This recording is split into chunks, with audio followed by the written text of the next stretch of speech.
주님께서 여러분과 함께 영원히 전한 거룩한 복음입니다. 주님 영광 받으소서. 그때 예수님께서 제자들에게 말씀하셨다. 누구든지 나를 사랑하면 내 말을 지킬 것이다. 그러면 내 아버지께서 그를 사랑하시고 우리가 그에게 가서 그와 함께 살 것이다. 그러나 나를 사랑하지 않는 사람은 내 말을 지키지 않는다. 너희가 듣는 말은 내 말이 아니라 나를 보내신 아버지의 말씀이다. 나는 너희와 함께 있는 동안에 이것들을 이야기하였다. 보호자 곧 아버지께서 내 이름으로 보내실 성령께서 너희에게 모든 것을 가르치시고 내가 너희에게 말한 모든 것을 기억하게 해주실 것이다. 나는 너희에게 평화를 남기고 간다. 내 평화를 너희에게 준다. 내가 주는 평화는 세상이 주는 평화와 같지 않다. 너희 마음이 산란해지는 일도 겁설내는 일도 없도록 하여라. 나는 갔다가 너희에게 돌아온다고 한 내 말을 너희는 들었다. 너희가 나를 사랑한다면 내가 아버지께 가는 것을 기뻐할 것이다. 아버지께서 나보다 위대하신 분이시기 때문이다. 나는 일이 일어나기 전에 너희에게 미리 말하였다. 일이 일어날 때 너희가 믿게 하려는 것이다. 주님의 말씀입니다. 그리스도님 참여합니다. 참 예수님. 참 예수님. 네, 오늘은 하느님의 복동이 고맙습니다.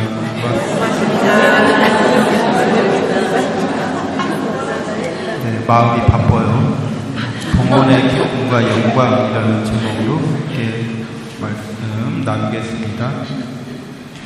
네, 아브라함이 바로 11절을 처음으로 바친 인물로 그렇게 기록되어 있습니다. 그래서 사랑하는 조카 롯의 적군에게 포로로 잡혀서 전쟁 포로로 잡혀가고 있을 때 아브라함이 구출하러 가죠. 그래서 구해내고 나서 이제 전리품의 10분의 1을 멜키체덱에게 사제에게 이렇게 바치는 장면입니다. 그래서 아브라함은 늘 하나님께서 축복을 약속하시고 또 축복을 베푸시고 그래서 10개를 베푸셨으면 그 중에 하나를 하나님께 바쳤던 거죠. 수지 맞는 장사죠. 10개 받고 하나 주고 10개 받고 하나 주고 계속 10개 받고 하나 주고 그러니까 엄청 부자가 됐겠죠, 아브라함이. 근데 이제 아브라함의 믿음을 시험하려고, 그러니까 아브라함이 하나님께서 베푸시는 이런 축복에 대해서 아브라함도 하나님을 사랑하는 마음이 있는지, 단순히 이렇게 기브 앤 테이크, 내가 수지 맞는 장사야 이래서 관계를 맺는 건지, 이제 네 아들, 네가 사랑하는 아들 이삭을 바치라고 하죠. 그러니까 이삭은 잘 알다시피 축복 중에 가장 큰 축복은 자녀에 대한 축복인데, 네 후손이 저 하늘의 별처럼 많아질 거다, 바닷가의 모래알처럼 많아질 거다 라고 축복을 약속하시고 그 100살의 첫 아들을 얻은 거예요, 이삭을. 그러니까 이삭은 아브라함에게 가장 인간 중에서, 사람 중에서 가장 귀한 존재인 거죠. 자기 생명보다도 더.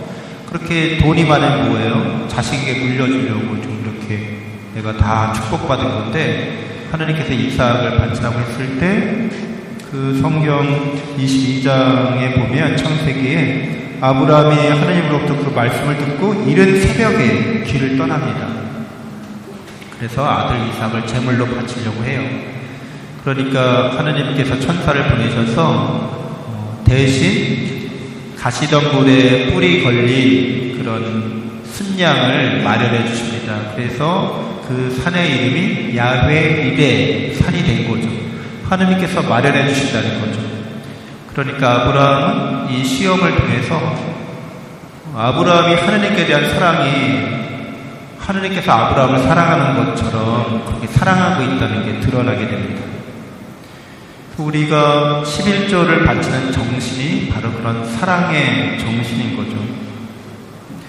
그래서 하나님의 이런 사랑의 일을 위해서 봉헌하라고 말씀하세요, 성경은. 그리고 하나님의 사랑의 일은 가난한 사람들을 위한 자선원금으로도 봉헌하라고 얘기합니다. 그래서 이렇게 하나님의 사랑, 축복에 대한 사랑의 마음으로 우리가 10개 중에 하나를 봉헌하는 것은 우리로 하여금 우상 숭배로부터 지켜준다, 이렇게 성경은 말하고 있어요. 우상 숭배의 핵심이 뭐냐면 하느님보다 물질이나 재산을, 돈을 더 사랑하는 거예요. 그것이 성경에서 누누이 말하고 있는 우상 숭배의 본질인 거죠. 그래서 우상 숭배로부터 지켜준다는 것은 우리가 필요할 때 일용할 양식 주신다는 거예요. 돈에 대한 욕심에 사로잡혀서 돈 때문에 만족하지 못하는 삶을 살아가는 것로부터 돈으로 만족하게 해줄게 하나님이 말씀하시는 거죠. 여러분, 돈에 만족하시면서 사시는 게 더 지혜롭고 평화롭고 행복한 길이겠어요? 돈에 만족 못하면서 사는 게 지혜롭고 행복하고 편안하시겠어요? 두 중에 하나를 선택한다면 여러분은 돈에 만족하는 삶을 살 거예요? 돈에 불만족하는 삶을 살 거예요? 네, 불만족이 나아요? 얼마면 되겠어요? 네, 얼마면 만족하시겠어요?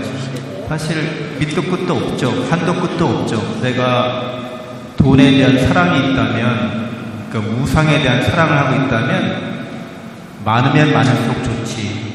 나는 결코 만족하지 않을 거야. 그래서 정말 그 돈에 대한 사랑에 빠진 사람들은 통장 잔고만 보면 그렇게 행복해진대요. 아무것도 필요 없어. 난 이걸로 그냥 행복해. 그리고 더 사랑하기 때문에 더 있으면 좋겠어. 이렇게 사는 사람들인 거죠. 네, 하나님께서 우리를 이렇게 사랑으로 봉헌하게 되면 나는 지금 충분하구나. 나는 정말 필요한 것을 하나님께서 다 채워주시는구나.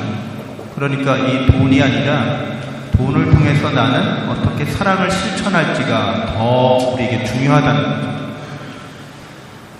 11조의 봉헌은 그렇기 때문에 그런 정신으로 하나님께 봉헌하는 것은 축복받은 사람의 표징이고, 또 자기가 받은 것을 하나님께 이렇게 봉헌하는 사람은 거룩한 삶으로, 축성된 삶으로 나아갈 수 있게 됩니다. 그래서 어떻게 이걸 실천해야 하는가 하면 첫 수확을 봉헌하라고 성경은 말해요. 첫 수확물을 하나님께 바친다는 거죠. 예를 들자면 첫 월급 하나님께 봉헌하는 거예요. 자녀들에게. 부모님 옛날에 내복 사다 드리고 빨간 내복 사다 드리고 그랬는데, 물론 이제 그런 것도 해야겠지만 네가 하나님의 축복으로 직장과 일자리를 얻었기 때문에 그것을 첫 수확물로 여겨서 하나님께 다 봉헌해, 이렇게 하는 거죠. 그리고 하나님께서 너를 축복해 주시도록 늘 하나님께 기도하면서 너의 일에 충실해, 이렇게 하는 거죠. 최상품을 드리라는 거예요. 내가 드리는 것 중에서 내가 갖고 있는 것 중에서 최고의 것을 바친다는 거죠. 그리고 기쁘게 바쳐야 한다는 거예요. 너무 당연한 거죠. 사랑하는 주님께 사랑으로 내가 받은 것을 하나님께 다시 돌려드리는 건데 기쁘게 당연히 해야 합니다. 그리고 내가 할 수 있는 만큼 최선을 다해서 한다는 거죠. 그리고 거짓됨 없이 이렇게 봉헌해야 된다는 거예요. 개신교 사람들은 23년도 전국조사의 통계 자료에 의하면 월 평균 20만 원을 봉헌한다고 합니다. 전국 평균이기 때문에 도시권에 있는, 수도권에 있는, 또 대도시에 있는 사람들은 더 많이 바칠 수 있어요. 우리 분당 지역 같은 경우에는 아마 훨씬 더 많이 바칠 겁니다. 우리 천주교인들은 작년도 우리 통계가 잘 안 나와 있어요. 우리가 이런데 관심도 없고 별로 이렇게 중요하다고 여겨서 신자들에게 이야기하지도 않기 때문에. 근데 이제 그래서 우리 본당 작년도 통계를 보면 우리는 교무금을 56,000원인가 바쳐요. 평균. 48,000원인가 6,000원인가 바치고요. 주일원금은 이제 6,600원 이렇게 되어 있습니다. 그러니까 한 달로 치면은 82,000원 정도 바칩니다. 우리 지역 분당의 임해동 성당에서 바치는 이 액수는 전국 평균, 개신교 전국 평균보다 3분의 1에 가깝죠. 그러니까 분당적 개신교 신자들과 비교하면 4분의 1이 될 수도 있어요, 사실. 그리고 우리 옆본당, 이 야탑동 성당에 비해서도 우리가 더 적게 바칩니다. 개신교와 천주교 교세로 단순 비교하면 우리는 한 3분의 1 정도를 바치고 있다는 거죠, 개신교에 비해서. 천주교 신자들은 순교 정신은 있어도 11조 정신은 없다고 그래요. 목숨은 바칠지언정 돈은 안 바치고, 돈을 많이 바치면 신부님들이 타락할까봐 걱정이에요. 그래서 그런 교회를 사랑하는 마음으로 교회가 가난해야 돼. 그러니까 헌금 안 하시는 거라고 생각을 합니다. 개신교 목사님들은 가정도 있고 자녀들도 다 유학 보내야 되고 돈이 많이 필요하니까 많이 헌금하지만 신부님은 혼자 살고 뭐 자식들도 없고 뭐 돈 필요 없잖아. 어떤 아이가 이렇게 헌금하는 걸 보고서 초등학교 1학년이니까 2학년이니까 엄마한테 물었다 그래요. 엄마, 신부님은 우리가 바치는 돈 혼자 저거 다 어디다 쓰는 거야? 그러니까 봉헌에 대해서 전혀 가르쳐 주질 않으니까 착각하는 거죠. 이걸 사람에게 바친다고 생각하는 거예요. 사람에게 바치는 게 아니라 하나님께 봉헌하는 거죠. 축복받은 것을 감사하는 마음으로 기쁘게 하나님께 봉헌해서 하나님의 사랑이 드러나도록 또 가난한 이들과 이 하나님이 베푸신 물질적인 축복을 나누도록 그렇게 가르쳐야 합니다. 그래서 이렇게 하나님께 순수한 사랑의 마음으로 이렇게 봉헌하는 사람들은 반드시 축복을 받게 됩니다. 우리가 천국의 보물창고를 문을 연 신앙인들 구약에서 대표적인 사례 중에 하나가 사렙다 마을의 과부죠. 엘리야의 여자가 기근과 흉년 중에 사람들이 다 굶어 죽는 판국에 사렙다라는 마을에 갔는데 거기에 과부가 마지막 이제 밀가루 조금 남은 거 빵 만들어서 마지막 먹고 죽으려고 하는데 이제 얘기하는 거죠. 하나님께서 그것을 나에게 먼저 나누라고, 나에게 먼저 주라고 말씀하셨다.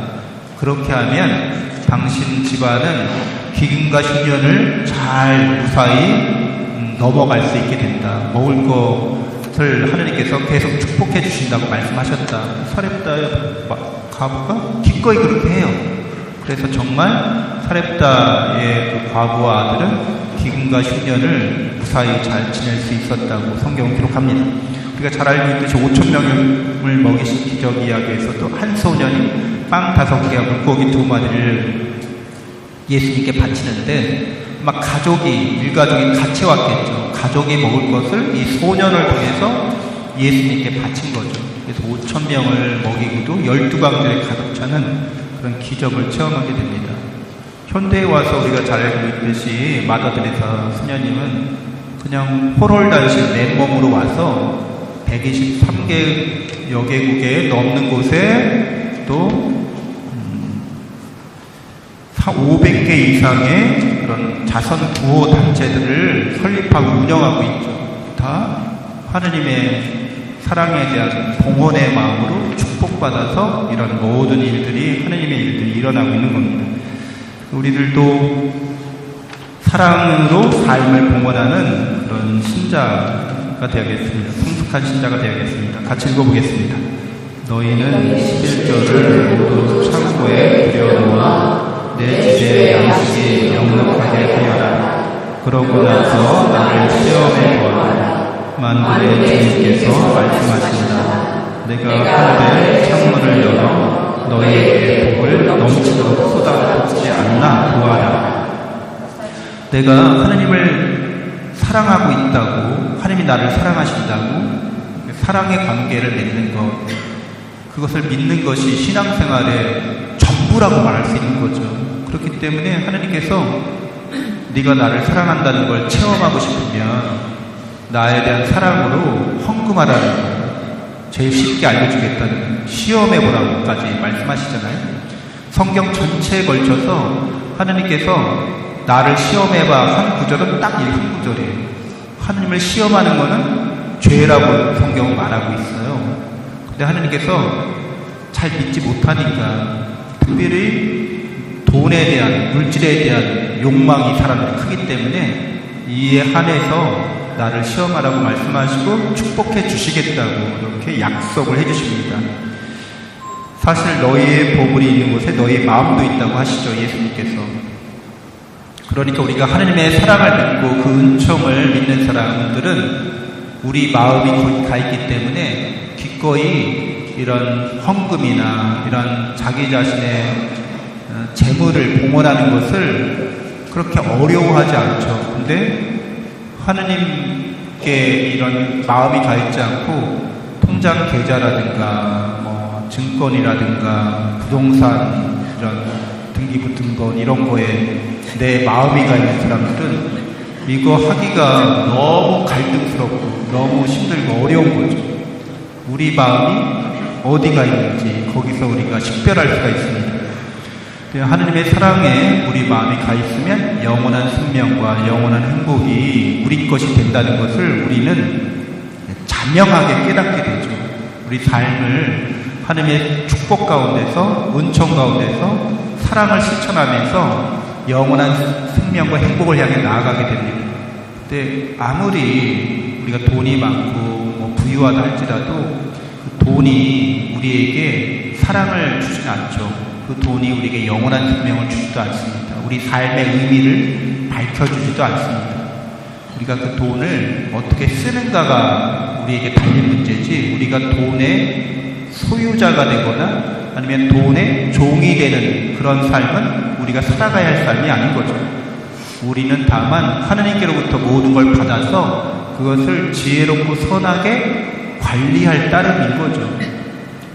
그래서 이 세상이 주지 못하는 영원한 생명을, 영원한 행복을 차지하게 됩니다. 바오로 사도는 로마서에서 이제 이렇게 얘기합니다. 같이 읽어보겠습니다. 여러분의 몸을 하나님 마음에 드는 산 제물로 바치십시오. 이것이 바로 여러분이 드려야 하는 합당한 예배입니다.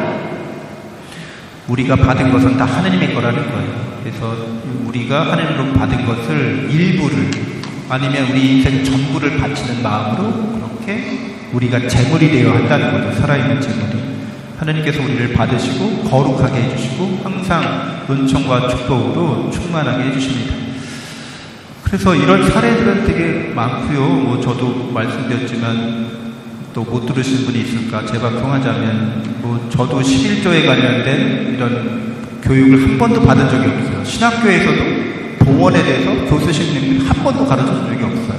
가르쳐줬는데 제가 못 들었을 수도 있고 기억 못할 수도 있는데 하여튼 그래서 저는 방학 때 이렇게 본당에 가면 미사 중에 헌금할 때 헌금 안 했어요. 논리는 명분은 나는 하느님께 나를 인생을 바쳤는데 내가 왜 헌금해야 돼? 이렇게 얄팍하게 생각하면서 내 지갑을 두둑히 하고 내가 쓰고 싶은 이런 데 이렇게 쓰는 거죠. 다 이게 이렇게 명분을 갖고서 이렇게 하는 거예요. 근데 어느 날 제가 신문을 일단 깜짝 놀랐는데 어느 고등학생의 그 용돈 현황, 용돈 어떻게 쓰는지 요즘 세대들이 그 아이가 개신교 신자였나 봐요. 부모님으로부터 받는 용돈, 자기가 아르바이트해서 번 돈의 10분의 1을 11조 헌금 해서 내고 있더라고요. 거기 신문 기사에 제가 봤어요. 그래서 제가 충격을 받았어요. 아니 고등학생도 이러는데 나는 대학원생이었거든요. 그때 나는 한 번도 일해본 적이 없네. 그래서 그 다음 학기에 들어가자마자 그러니까 한 학기 용돈의 10분의 1을 그 신학교에서 이제 주일 미사할 때 헌금하거든요. 거기에 수표 10만원권 한 장을 이렇게 다 냈어요. 아마 그때까지 그 헌금 중에 10만원짜리 수표낸 신학교는 없었을 것 같아요. 그러고 나서 한 며칠 지나고 나서 한 일주일 됐나, 며칠 됐나, 2주 됐나, 그 왕림성당에 제 본당 선배 신부님이 거기 주인 신부로 계셨기 때문에 인사하러 갔더니 한영아, 요즘에 용돈 많이 필요하지? 금고를 여시더라고요. 금고를 열어서 거기 있는 돈을 다 꺼내시는 거예요. 그래도 70몇만 원 정도 됐어요.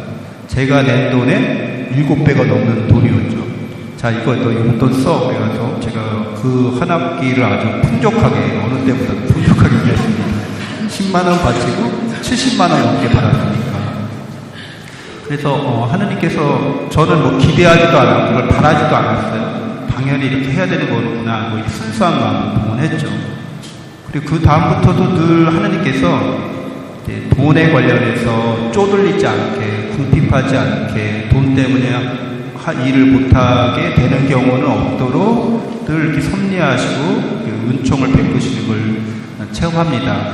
그리고 뭐 건강 문제라든지 우리가 아무리 돈을 모으고 또 돈을 저축해도 큰 사고가 나거나 아니면 건강을 잃어버리거나 하면은 그냥 한꺼번에 나가기도 하고 사기를 당하기도 하고 이러잖아요.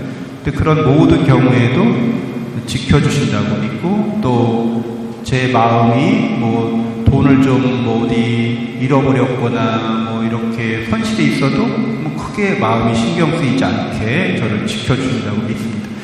그래서 성숙한 사람, 신앙인이 된다고 하는 것은 결국에는 우리가 관리자의 마음을 갖는 거죠. 이 모든 것은 나의 소유가 아니라 관리의 대상일 뿐이고 나의 소유는 하나님밖에 없다는 거죠. 여러분 모두가 다 하나님을 소유한 그리스도인으로서 항상 기쁘게 사랑으로 헌신하고 봉헌하시는 여러분 되시길 바랍니다. 잠시 묵상하겠습니다.